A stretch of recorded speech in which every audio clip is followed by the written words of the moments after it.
What's up, Nashville? I am Bo Beach. This is the Free Speech Podcast. We are going to very quickly catch you up on the most important stories from the past 2 weeks in the world of Nashville commercial real estate and Nashville business. I will tell you we've got what I'm calling 12 quick hitters on this podcast, meaning we're not going to do any deep dives into any of these stories. We're going to just provide you with surface level information so you get the idea and keep it moving. Please let us know if you kind of prefer that format rather than going into a deep dive on any particular story. As always, the podcast is brought to you by Beechwood Commercial Real Estate Brokerage, your broker for sellers in Nashville and the Southeast. Let's get into it. The first story: details revealed for the Gulch Ritz-Carlton, right? So they've been trying to put a Ritz-Carlton in Nashville for many years. They just announced some of the details of that project, and I will tell you that is a massive development, much bigger than the recent Four Seasons project that was completed. We'll catch you up on that. Next, Nashville Airport announces plans for a second terminal, which is a huge deal. Obviously, this is a long ways out, but they're starting to plan and prepare and assemble the money for a $1 billion plus second terminal in Nashville. I mean, the amount of money that they spend at that airport is really pretty staggering. I'll walk you through some of that. Fall 2026 opening for the Wedgwood Houston live music venue to be called the Truce, right? A live music venue that is going to be named the Truce, which is interesting all by itself, but we'll give you the basics of what you can expect there. We're about a year away from that new venue opening. Mortgage interest rates will finish 2025 with an average of 6.7%. I'm going to give you a forecast of what you can expect next year, and we'll also talk very briefly about some of the reasons that current homeowners are choosing not to sell. So just a very, very quick hitter on mortgage interest rates and the residential market. Of course, we are not residential realtors and don't pretend to be. That's more market information than anything else. Blackstone sees renewed commercial real estate momentum as deal flow rebounds. So Blackstone, love them or hate them, they are a huge investor in what they call alternative assets, meaning real estate. So when they see the market shifting and they announce that to all of their investors, I think that's worth hearing. I'll walk you through that. Plaza Mariachi to be sold for a huge loss, but there is a twist that I'll catch you up on. Don't buy into too late Powell's hawkish posturing, right? So we're talking about the Fed. The Fed recently lowered interest rates for the second time this year, but also during that announcement, gave some very hawkish feedback to the market. This article is saying don't buy into that, and here's why. We'll walk you through that. A Buc-ee's is coming to Murfreesboro. I'm going to walk you through what that means. Cool Springs' newest restaurant mixes convenience with clean ingredients. This new concept called Truce, and it's coming from a heavy hitter in the restaurant business. So a very interesting story. Obviously, Williamson County, Franklin is my neck of the woods, so I'm especially interested in stories like this. But I also think just that the amount of effort they're putting in to open this new concept, the people behind it, it's all very, very interesting in my opinion. We'll tell you that story. Simon and AJ Capital eye a late 2026 start for what was previously known as the Nashville Premium Outlets. They are pivoting, and the new concept is called Sagefield, which will be much more luxurious leaning. So instead of getting an outlet, you're getting the opposite. Instead of getting cheap stuff, you're getting expensive stuff. And this is in Thompson Station at the corner of 840 and I-65, which is an unbelievable corner. This is going to be an unbelievable project.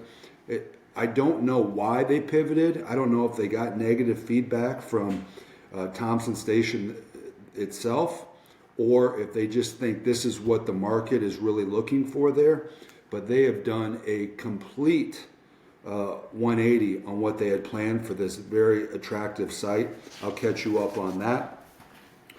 New office dominates while old continues to see distress. We're going to give you a brief update on why those trophy office buildings that are just being built are having so much success while everybody else is fighting for scraps. And last, Carl Icahn is part of the investor group that bought his East Bank site. So $245 million was paid for the old scrapyard, right? For the dirt on which the scrapyard exists. It turns out Carl Icahn continues to have an ownership stake in that property, and I'm going to walk you through what that means. So lots of different stories, a lot of variety here. I think you're going to like a number of these if I can manage to not screw it up and present the information in an entertaining way. So let's try. The Gulch Ritz Carlton. Admittedly, I've never stayed at a Ritz. Perhaps I just don't have the money to stay at a Ritz because I've never even considered it. Nevertheless, I like the idea. I think it is great for the community in which it is located, even if you aren't personally staying there, right? The new project is kind of on a staggering scale, if you ask me. 900,000 square feet. The new Ritz-Carlton Hotel and condo development will be 900,000 square feet, almost 1 million square feet in a single tower downtown, being built on a 1.14 acre site at 1100 Demon Broom Street, the site of the current Bohan building. For over 900,000 square feet, you're getting 182 hotel rooms and 140 condo units that may be 1, 2, 3, or even 4 bedroom residences. So you're getting 182 hotel rooms, which, by their nature are going to be limited in size. But those 140 condo units are going to vary widely, right? For reference, downtown Nashville's Four Seasons Hotel and Residences is 40 stories and around 700,000 square feet. So the new Ritz is going to be 200,000 square feet larger than the recently completed Four Seasons. These are direct competitors, and Ritz is working hard to one-up them, right? The Ritz-Carlton development will include a pool, a 20,500 square feet of restaurant space, and almost 10,000 square feet of retail space. So we're going to leave it at that. The point of this story is to understand the scale of this new development, which is massive, massive, massive, massive.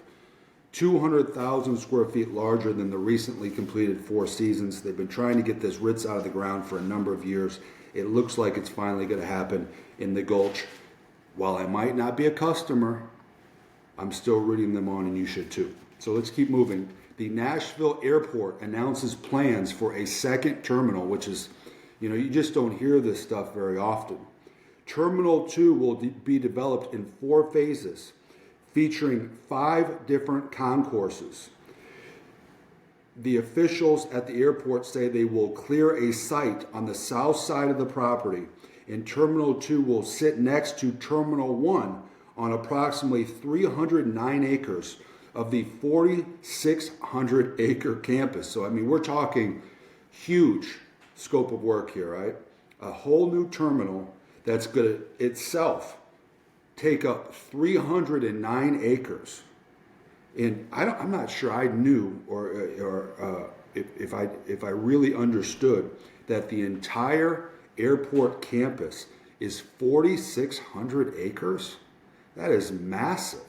That is like its own town by itself, just servicing the Nashville airport. This, quote, this adjacent location allows us to plan entirely from the ground up without disrupting current traffic patterns or passenger flow while we add new garages and concourses. The announcement of the new terminal comes following the airport's $1.5 billion expansion project called B&A Vision, which was just completed in early 2024. So they just completed $1.5 billion worth of projects. That upgrade included increasing the number of security lanes from 10 to 24 and increasing the number of businesses operating inside the airport from 52 to more than 100. These changes will allow the airport to eventually handle more than 40 million passengers per year. So, you know, the money that we're talking about that's being spent at the airport is, the numbers are really too big to comprehend, right? But keep in mind how massive that property is. Keep in mind that we're looking to add a whole new terminal. That's how much demand there is for flights into and out of Nashville right now. So I think that is obviously a good thing for Nashville. It is going to take quite a bit of time before you're actually going to see any shovels in the ground related to that project. But they are working in that direction. And again, very, very positive for Nashville.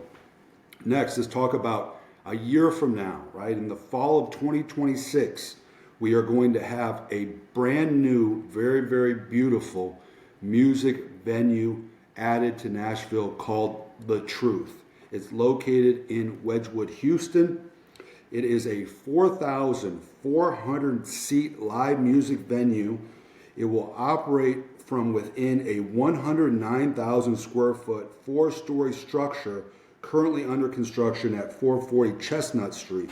AJ Capital Partners is developing the site, which includes an office building as part of its multi-building Wedgwood Village project. Right? The Truth space will also include Harlan's, a whiskey bar paying tribute to deceased country music songwriter Harlan Howard, and a listening lounge called the Vinyl Room. So this is a concept that will be operated by Live Nation. So 109,000 square feet in WeHo, built by AJ Capital, managed by Live Nation, called The Truth. 4,400 people going to be able to pack into this live music venue, which is going to be awesome. I would much rather, I don't want to mislead you here, I'm not really a concert guy. You know, my kids are constantly begging to go to concerts and I'm constantly finding reasons not to go. But 4,400 seats, as long as you can park all those people reasonably well, 4,400 seats is a pretty nice sized little venue. Much more interesting than going all the way downtown for a much larger venue, in my opinion. So, I think perhaps they've touched upon a sweet spot in the market here. Obviously, you can get many more artists that can sell that many tickets rather than going to the big arena downtown. So, I think it's a very cool idea. It's going to be executed very well. AJ Capital, very, very good at executing, also very, very good at raising money. So that's why they're getting so much done around town. But The Truth is going to be The Truth. We're 1 year away. Keep that in mind. Next, rates will average 6.7% in 2025.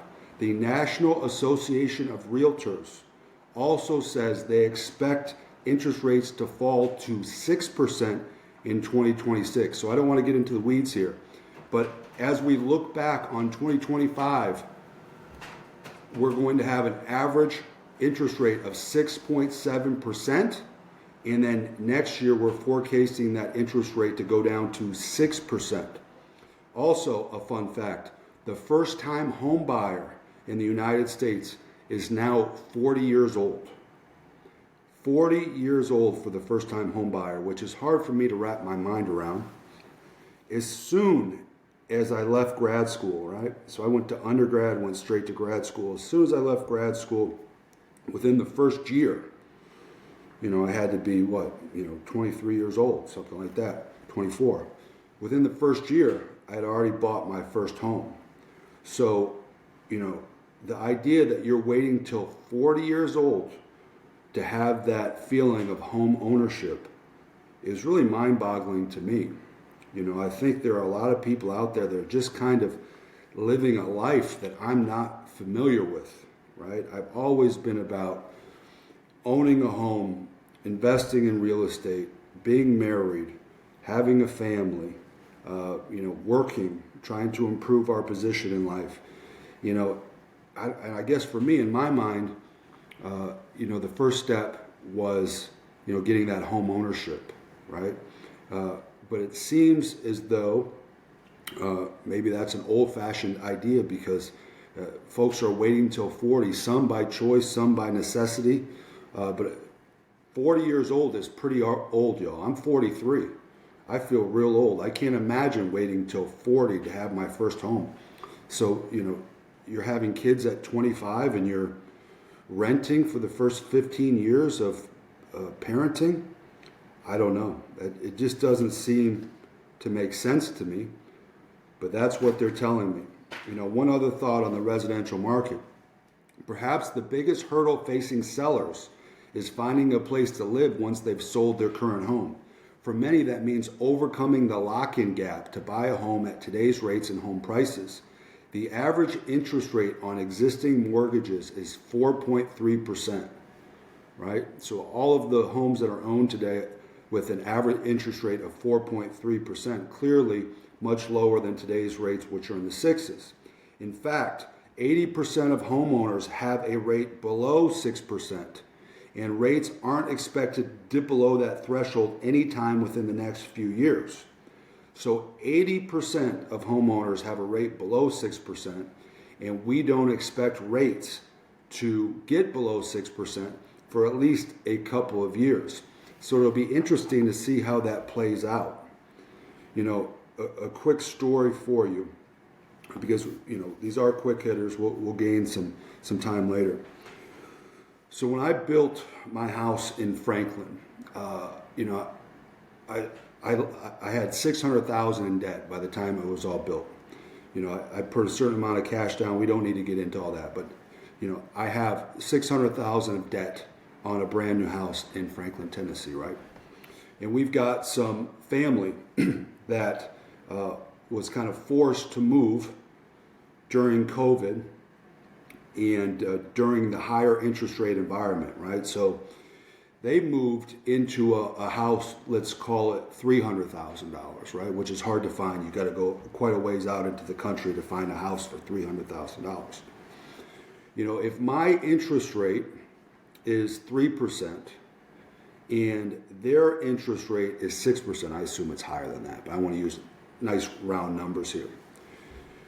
If my interest rate on $600,000 is 3% and their interest rate on $300,000 is 6%, they are effectively paying the same monthly amount for their $300,000 house as I am for my $1.5 million house.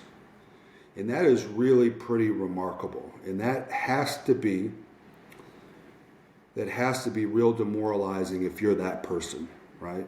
I'm living in a big, beautiful house in Franklin for X amount, and for that same amount, they're living in a not so nice house out in the country. Both of us are paying the same amount for our homes. That is quite remarkable, and that is the situation that a lot of folks kind of find themselves in, right? So, I'm not sure that we're really going to unlock a lot of additional inventory in the housing market anytime soon, because I don't think these interest rates are going to get even close to 3% again. But then again, most people do see their home as shelter, not a traditional investment that's all about the numbers. I do still see people moving, just in my friends group, most of that is location based, right? They don't want to move, but their kids have started going to a different school, this or that. All of a sudden, their commute is 45 minutes each way, and that's enough to push a person to sell and buy into a new home, even at those higher interest rates. So it does happen, but it is quite a situation. You know, if you weren't one of those people that got in early before the run up in housing prices, but also the run up in interest rates, it's just a difficult game to play now. So I think those numbers are interesting, right? So the average interest rate on existing mortgage, 4.3%, and 80% of current homeowners have a rate below 6%, and we don't expect that to get below 6% anytime soon. So people that are choosing to move and accepting a higher interest rate to do so. So it'll be interesting to see how that plays out. Let's keep moving. Blackstone sees renewed commercial real estate momentum as deal flow rebounds. CEO John Gray says investor sentiment and capital conditions are improving. Blackstone, of course, being the world's largest alternative asset manager. This is an exciting time for the firm and our investors. The deal dam is finally breaking, and we have a bunch of secular tailwinds driving us forward as well. We remain firm believers in the sector's recovery. And let's see what he said. In the sector's recovery, and that flows ultimately follow performance. So that I don't know. That wasn't very well said by him. But the idea is we remain firm believers in the sector's recovery, meaning commercial real estate. Commercial property values bottomed in December 2023 and have been gradually strengthening since, with the recovery curve becoming steeper. Both the cost and availability of capital have improved. You've heard me talk about that over and over and over. It's not just the cost of borrowing money, it's also the availability. Who wants to lend that money? So both the cost and availability of capital have improved. A dramatic decline in new construction starts should support long-term asset values. So commercial property values bottomed in December 2023. We didn't feel a whole lot of that in Nashville. We were pretty insulated from that. They think it's been strengthening since, and it's kind of picking up steam now, right? Both the cost and availability of capital have improved, and there's been a dramatic decline in new construction starts, which should support long-term asset values. So those are the reasons they are all of a sudden bullish on acquiring more commercial real estate. Let's hope that is a sentiment that's felt by more of the big buyers. But I would tell you what I really need to happen is I really need the lenders to get excited about lending money again. As soon as the lenders are eager to lend money, the market is going to pick up considerably. So I love that the heavy hitters see what's going on in our market and are adjusting their course accordingly, being more active and more aggressive in acquiring property. But really what I need lenders to be more active and aggressive in lending money. And that's really what's going to unlock the current market, in my opinion. And I do think we're in a little bit of a lull right now. You know, we're working on a lot of deals. We probably got more properties listed in greater Nashville than any other broker, especially brokerage of our size. You know, we punch way above our weight class. We've got all kinds of really nice stuff on the market. And it's slow out there. You know, there's really no sense of urgency coming from buyers today. You know, the occupant stuff still works. If you got a business that needs a place to occupy, those deals are getting done. There's a sense of urgency from those buyers. There's some aggression from lenders willing to lend them the money. But everybody else, investors, developers, you know, I do think they're a little bit demoralized. It became so hard to raise money to do these projects, to borrow money. I do think they're a little bit demoralized. And unless they see a deal that they absolutely cannot refuse, they aren't willing to go through the brain damage to acquire that property and go out and seek that financing. I'm hopeful that that changes real soon. Let's keep moving. Plaza Mariachi, to be sold for $13.45 million, which is a huge loss.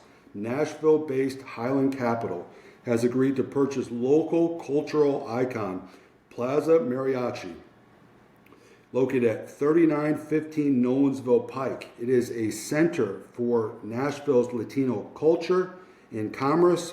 It has faced various challenges stemming in part from its previous owner's legal troubles. Mark Jan Baksh, this is called Mark. Mark paid $1.9 million for the property, once housing in part a Kroger in 2013, which is a great time to buy property, and then spent $18 million in upgrades and opened Plaza Mariachi 4 years later in 2017. So you buy what must have been a distressed property for $1.9 million in 2013. You spend 4 years and $18 million upgrading it. During the updates to the property, during that 4 years, Mark was also the majority owner and CEO of Tennessee car dealership chain Automasters. He and another gentleman, the then CFO of that business, allegedly defrauded banks for millions of dollars, some of which went towards the cost of development of Plaza Mariachi. Mark was later indicted on 18 counts of fraud in 2022. He is scheduled to be sentenced by year's end.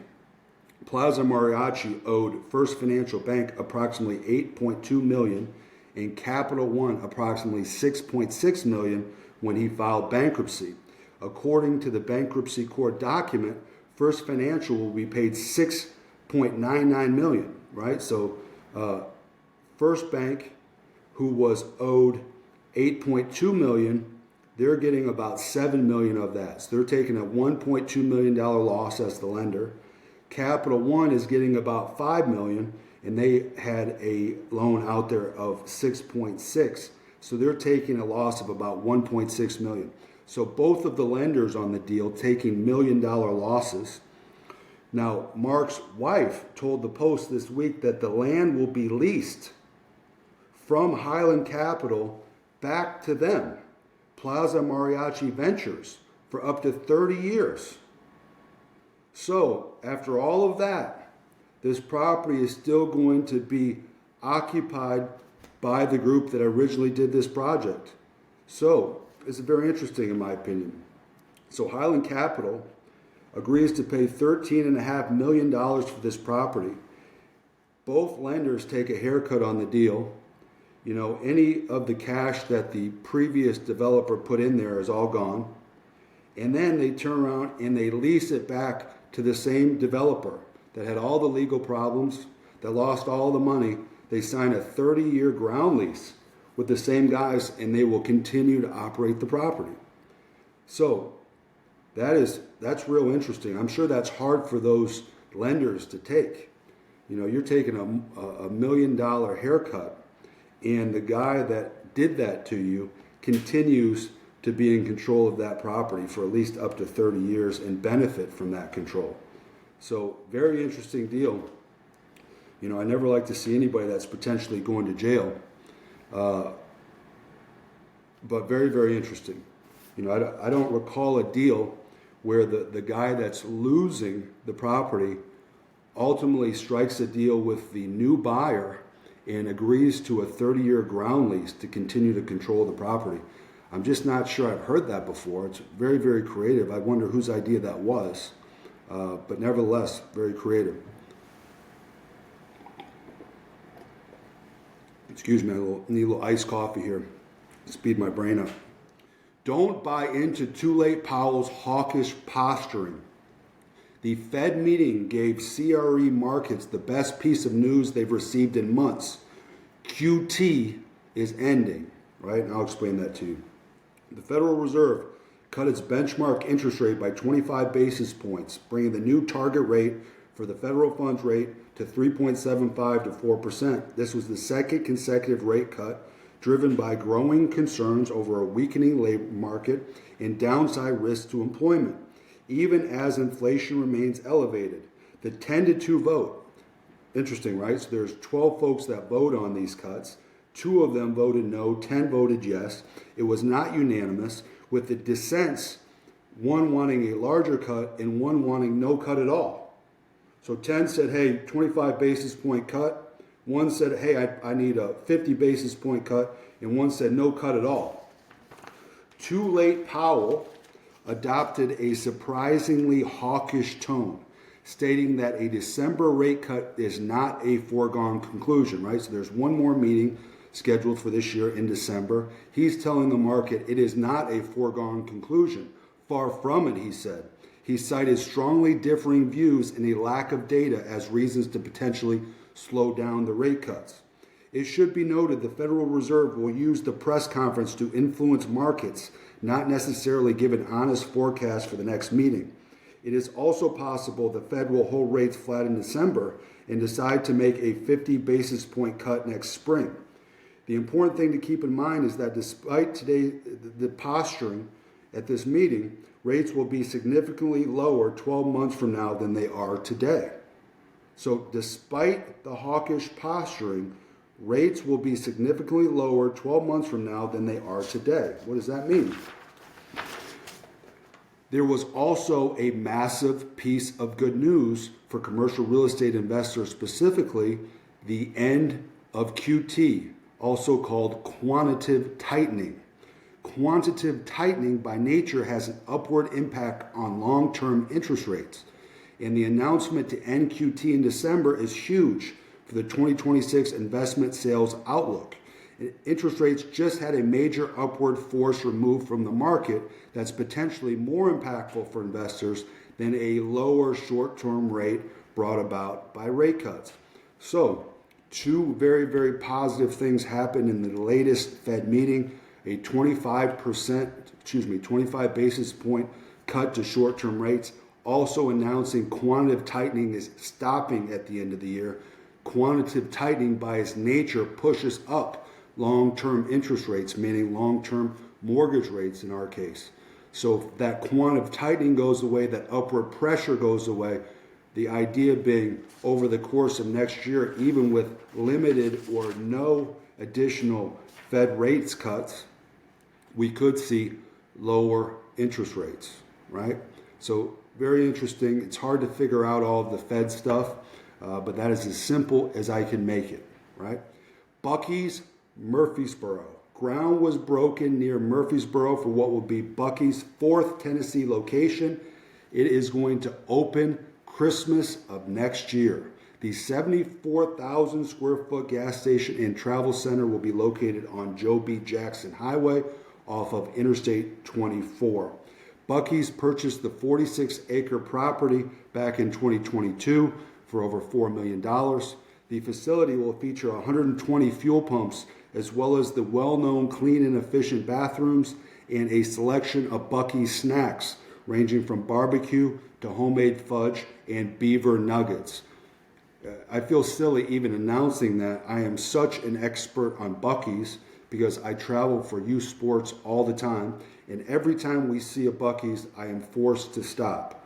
So I know all about Buc-ee's at this point, but that's for any of you folks that aren't being forced to travel the country for youth sports. You've probably driven by some Buc-ee's.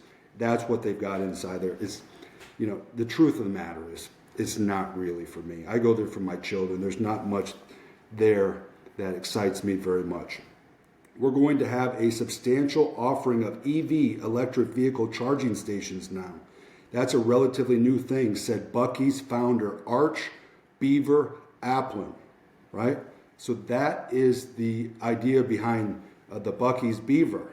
The founder of Buc-ee's nickname is Beaver. This store will have our new tortilla machine.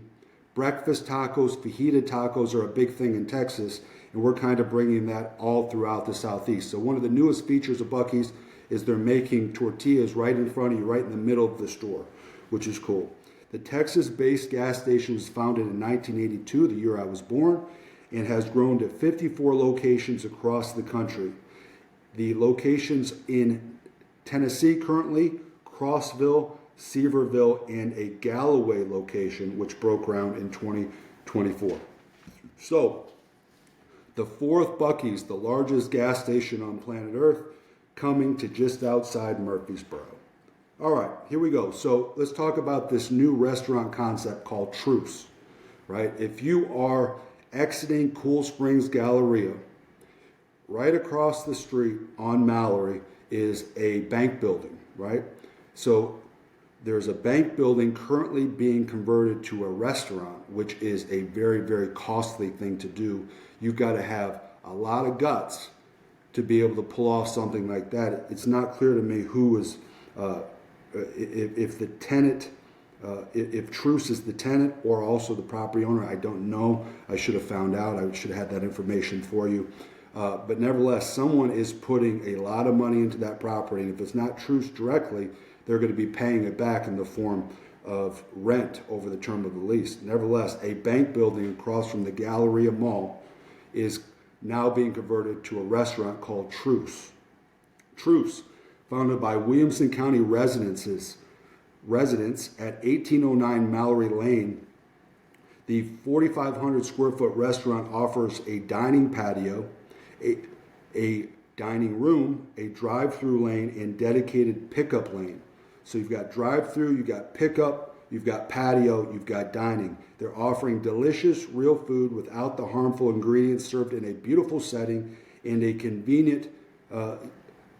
convenient way for the guest. Quote, as a dad of four always on the go, ooh, who's that sound like? Yours truly. As a dad of four always on the go, I know how challenging it is for busy families to find a restaurant that everyone wants to go to. At Truce, we aim to provide something for everyone. It's never a compromise. It's a truce. How fun is that?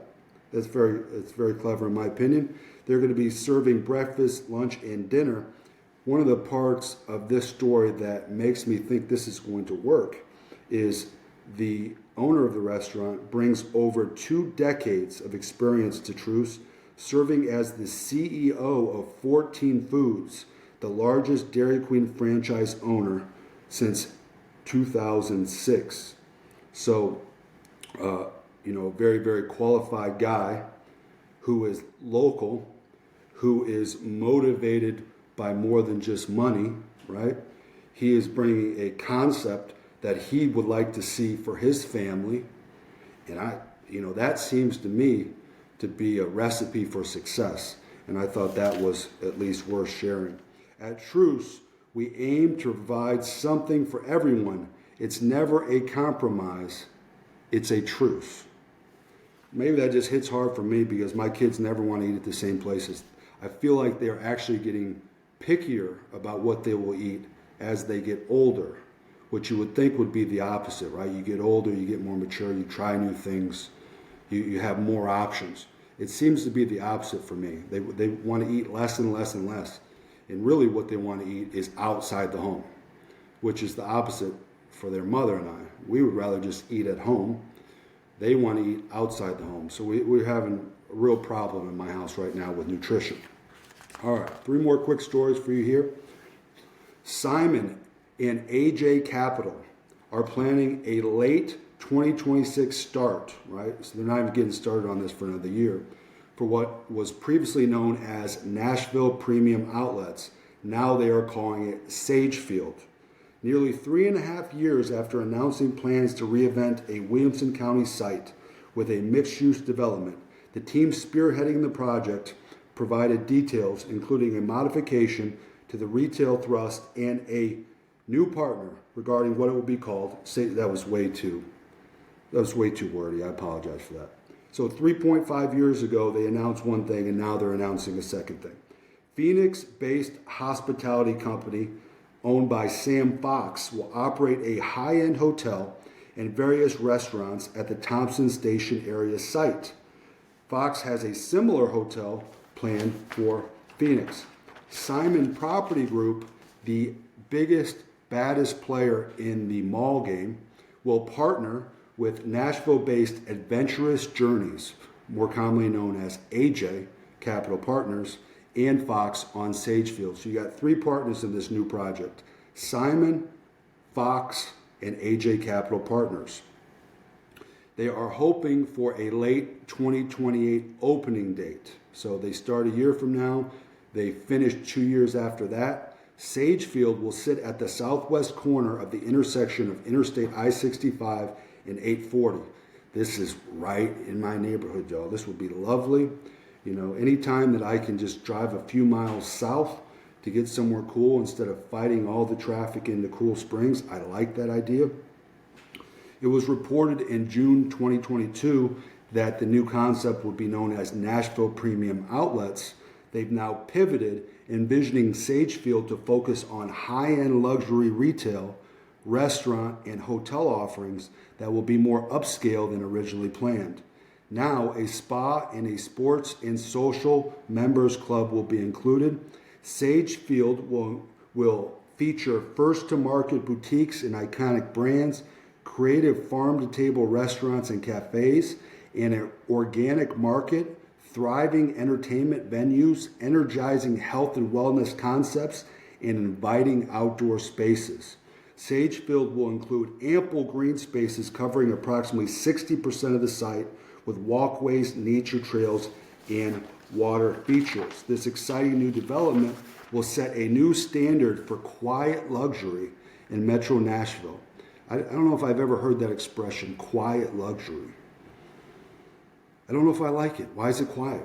What sound have to do with anything? Our vision is Sagefield becomes a destination unlike any other, one that embodies the very best of the region's allure, coupled with a thoughtful blend of upscale boutique shopping, exceptional dining, elevated hospitality, and appealing lifestyle offerings. So couldn't have been more different, right? Outlets to super upscale, right? And I don't know, maybe I'm wrong about this, but folks in Thompson Station usually, you know, if you move to Thompson Station, you are doing so because perhaps your dollar goes a little bit further there, right? You know, if you had the money to live in Franklin, I think most people choose to live in Franklin. You know, you live in Thompson Station perhaps because you can buy a little bit more house there and you have a reasonable commute to all the amenities in Franklin. That's not to say that you don't, after you buy that first house, you know, Thompson Station used to be a place where you'd have like a starter home. And I've seen people that have bought their starter home in Thompson Station and then kind of fallen in love with the community and then just buying more and more homes in Thompson Station. You know, there's very luxurious options in Thompson Station now. But the reason that you originally moved to Thompson Station, at least was, your dollar went a little bit further. So, I don't know, it seems to me that the outlet concept perhaps would be more in that wheelhouse rather than an ultra luxury concept like this. You know, unless they're really trying to pull all the way from Nashville to get that type of clientele down there, it just doesn't seem to me that they are necessarily trying to cater to their immediate local market with this concept. You know, I might be totally wrong about this, but I think if I would ask my wife, if I would tell my wife, hey, these are your two options, I think she's picking outlets. I don't think she's picking the ultra luxurious stuff. I mean, we're a family of 6, 4 kids, very busy. The ultra luxurious stuff just doesn't feel like it's really for us. You know, it doesn't really fit into our life. Whereby if we could run to the outlets and pick up a few things and be on our way, that's probably a better fit for us. So I'm not sure. Not sure how the local market's going to respond to that, but nevertheless, very interesting. 2 more stories. New office dominates, old office sees distress. There's some office to hotel conversions about to happen in Nashville that weren't happening 6 months ago. But the crazy dichotomy of Nashville is we're also seeing high water marks in rents paid for office. It's a tale of 2 markets. That's truly how different the classes of buildings are being valued. Trophy office accounted for 35% of the leasing activity so far this year. So trophy office is brand new, class A plus, full of amenities, as nice as it gets. Trophy offices accounted for 35% of the leasing activity so far this year. That's higher than it's ever been before. Next, below trophy comes just traditional class A space. It accounted for 40%. So 40% plus 35%, we're at 75% of the leasing activity done in class A and trophy. The remainder coming from class B and class C space only 24%. So if you're the owner of Class B and Class C, which many of the older office buildings are today, you are fighting for the scraps. And generally, it is a tough spot to be in because then you're competing only on price, and it's kind of a race to the bottom. Who can offer the lowest effective rents gets the tenant. Tenants have proven willing to pay for office space in new developments. Rents in trophy office properties increased by 7% in the last year, with full-service rents reaching $62 per square foot, compared to the market average of just $39 per square foot, right? So you're getting a huge premium for trophy office space as compared to everything else. Though demand continues to rise for top-tier office space, the pipeline for new office buildings is low. So that supply is shrinking, but that's opened the opportunities for the Class B and C buildings and the older A's and the lesser classes to up their game. We're seeing a lot of rebranding. So what's happening is the landlords that are able are trying to reposition their Class A, Class B, and Class C properties to attract a tenant willing to pay a higher price for a better product. That's difficult to do, but that is the game. Because if you are unwilling to reinvest in your office buildings and you're going to compete only on price, that is kind of a downward spiral that is real hard to get out of. And as soon as you get past that break-even occupancy, you're in real trouble from then on out. So you need to have occupancy that at least gets your bills paid. You prefer to be as full as possible so there's a profit in there as well. But at minimum, you've got to have break-even occupancy, and it is a downward spiral if the only thing you're going to compete on within your competitive set is price. A race to the bottom is very, very hard. So what people are deciding to do in those older office space is to reinvest. Put another $1 million into the common areas, update the lobbies, give tenants the amenities they want so you can justify a higher rent. You know, if you've got to spend another $1 million to get that higher rent, then that's what you've got to do. And that's what we're seeing all over Williamson County, all over Nashville. Trophy and A properties are absolutely dominating, and Class B and C properties are struggling to figure out what to do about it. Last story, Icon is part of the investor group that bought his East Bank site. Icon has a preferred equity investment in the scrapyard site, giving him priorities in relation to the other common equity investors who hold a stake in the 47-acre property. So there's common equity investors and preferred equity investors. It seems to me that Icon is probably the only preferred equity investor. I'm not sure of that. The investor group paid $245 million for the property, which is a staggering amount, considering it is a cash flow negative 47-acre property that needs to be scraped, cleaned, all utilities, all roads, all infrastructure. It's just a staggering amount of money. It would be interesting to see, what the real number is. If you pay $245 million for the dirt, by the time you have all that infrastructure investment done, what's the new number? Is it $345 million for the dirt? And then you're finally going to start building on it? It's just, the numbers we're talking about here are crazy. Icon loaned the investor group, of which he is a member, $137 million, the equivalent of 56% of the acquisition price. So Icon has a preferred equity investment, and he's also got a note, a $137 million note, which these investors are paying him interest. As recently announced, about 30 acres of the site are now being used as 1,000 surface parking spaces temporarily to accommodate Nissan Stadium visitors. So the scrapyard deal, every time we talk about it, it just gets more and more unbelievable. Some of the numbers that we talk about on this podcast are hard for me to wrap my mind around, and I am a numbers guy. So I imagine some of you out there listening heads are kind of spinning with the magnitude of these numbers. I do my best to put it in perspective for you, but some of the time, it shocks me as well. I don't know how you pay the debt. How do you come up with the monthly payments on $245 million for cash flow negative dirt? How do you do that? Who's making the payments? I don't know how you do it. I really don't. I mean, the development game, that's the hardest part if you ask me. In the development game, you're going out and you're usually paying a premium for some dirt to build on, and then you're borrowing money to buy that dirt. You're servicing that debt for years before construction even starts. Then you've got all kinds of money going out for the actual construction. So you're servicing the debt, you're paying the actual construction, and at some point, years in the future, the money starts coming back in your direction, right? That is just a very, very challenging business to be in. I always say it, I've got the utmost respect for developers because it is just hard to sleep at night when the numbers get that big and you have years and years of negative cash flow. It is just a really hard situation to navigate. So much respect to those guys.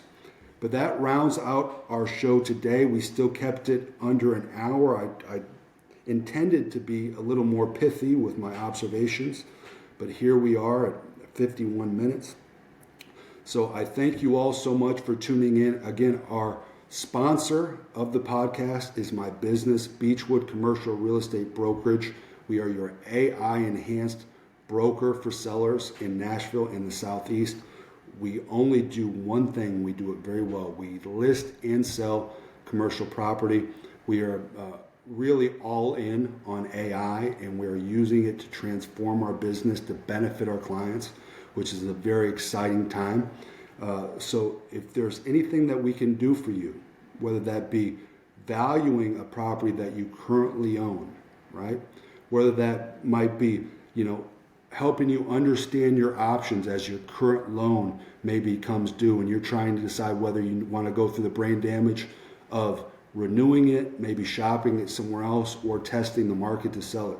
Whatever that might be, if you have a commercial property that you are contemplating selling, we can help you navigate that situation no matter where that takes us. So please reach out if that's you. Thanks so much for tuning in. Until next time, we appreciate you.